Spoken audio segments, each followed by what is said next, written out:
Көкең таныған күрең айғыр. Бұл әкемнің әңгімесі еді. Бала күнімнен естіп келем. Ел жайлаудан етекке түскенде Алтайдың арғы шоталарында қара қосты қалқитып жылқышылар ғана қалатын. Біз бір қоста 2 адам едік. Қасындағы Кітапбай деген кісі тығыз шаруасы шығып, етектегі елге түсіп кетті де, 2 ауылдың жылқысына жалғыз өзім қарап қалдым. Қасқыр қатты.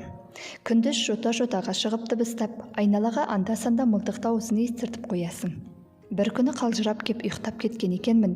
Ояна келсем, алыстан кісінеген жылқының дауысы естілгендей болды.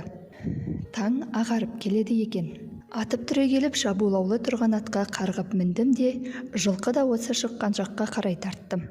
Жылқы баласы албаты шырқырамайды ғой, қасқыр шапқаны анық. Аманат мал ғой, қаншасын қырып кетті екен дегенде зәре жоқ. Өрінен қиялап, еңісінен сүрдектетіп, 3 қырқаны асқанда алдымнан өзімнің айғыр үйірім шыға келді. Үйір шырқ иіріліп тұр екен де, күрең айғыр айнала шауып жүр. Біресе тік шапшиды, біресе айнала шабады. Айқайды салып, мен де құлдилап келем. Тайыншадай арлан қасқыр екен, сытылып шыға берді. Оқ жетер жер емес болса да, ат үстінде келе жатып, үзеңгіге аяқ тіреп, 1-2 атып қалдым. Белегірді асты да жоқ болды.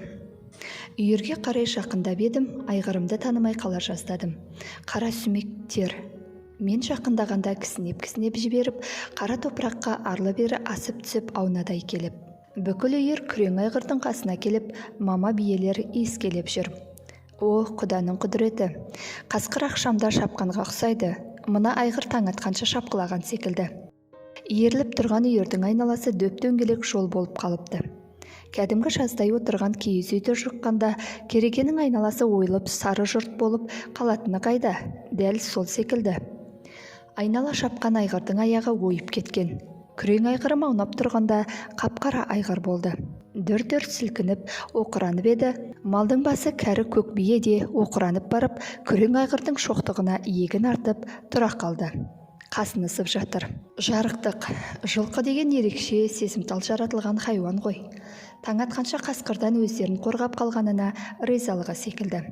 Тайқұлындар әлі де басын төмен салып, үлкен жылқылардың бауырына ығады. Сол айғырым айғыр еді шіркін. Мықты айғырлар солай болады.